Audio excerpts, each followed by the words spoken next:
True TV with motion picture director Philip Lord. What's going on? How's it going, man? Nice to see well.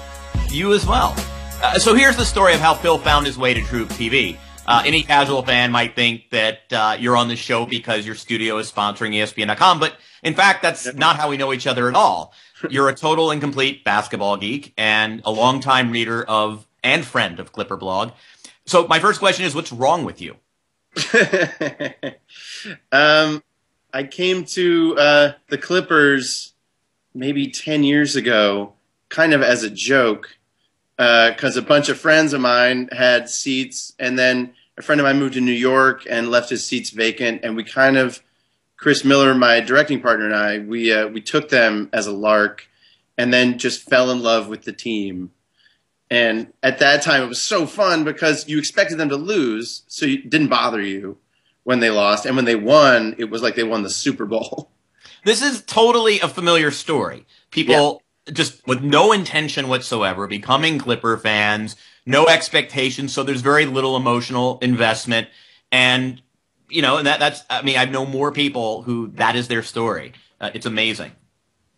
Yeah, and then you fall in love, and then we had that 2006 playoff run, and then that was it.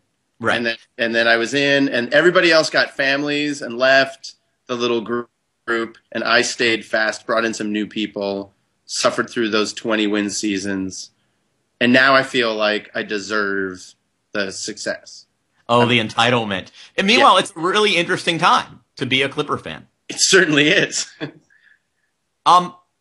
Is it, I mean, has it hit you yet? I mean, that's sort of the obvious question. Has it hit me? You mean like how crazy it's been the last like 5 or 6 weeks? Like, this is not a woebegone franchise owned by a scoundrel. This is it's potentially the next power franchise in the league, right? Yeah, no, it's the best thing that could have possibly happened. And I love the fact that Steve Ballmer is a nerd. That like part of the that it's like the completion of the ascendance of the basketball nerd, and the fact that this was kind of a nerdy team. And I don't know if you can tell, but I sort of affiliate with nerds.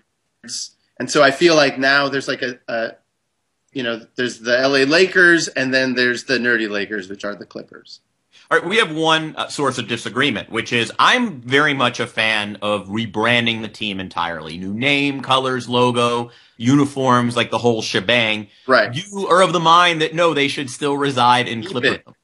Keep it. Well, first of all, Chris Miller and I have built our career on resurrecting crappy brands and trying to turn them into good things. So I don't have a problem with the Clippers. I like the nautical theme. I like that the Clippers can sail all over the Lakers. I think that's nice. And I feel like if the Utah Jazz can keep a team from another city that makes no sense in its own city, I feel like the Clippers should. So that's me. But the affiliation, obviously, though, is really toxic. I mean, it is. It's gross. Yeah, right. But I also feel like it's so the way that the team rose above it, the way the league rose above it, to me is so meaningful. I don't know that I would want to wipe that away. Do you know what I mean? No, I totally understand. There's a certain tradition, no matter whether it's good tradition, bad tradition, has some value. It doesn't have to be authoritative tradition, but there's a comfort in it. Also, say they won a championship. What a great story that the Clippers are world champions after overcoming all this stuff, after having this horrible owner, this horrible chapter in the team's history. To me, it's like it's more rich and rewarding if they do win. All right, so you're a storyteller professionally. How does this all play out? You're talking about, what do you think is going to happen? Or? No, not in the procedural part of the Donald Sterling thing. I mean, what is going to happen with this team going forward? I mean, paint the next 3 years. Give me pitch it. Well, to me, it's a story about these guys gaining maturity. Right, and everything that happened this season, watching Blake Griffin take the next step, watching a new coach come in and give these guys confidence, give DeAndre confidence, and then seeing them lose a little bit of focus, which is why I think they lost this last series, only sets them up to come back and be so much more precise and mature in the coming years. There's a lot of competition for sure, but I think the way to a championship is their maturity, and that's an awesome story. All right, 11 days until the movie premieres. Is basketball nerdom very much, it pervades Hollywood? I mean, there are a lot of basketball geeks in that industry. Yeah, no question. Except for Channing Tatum, we tried to write this story about him in 22 Jump Street.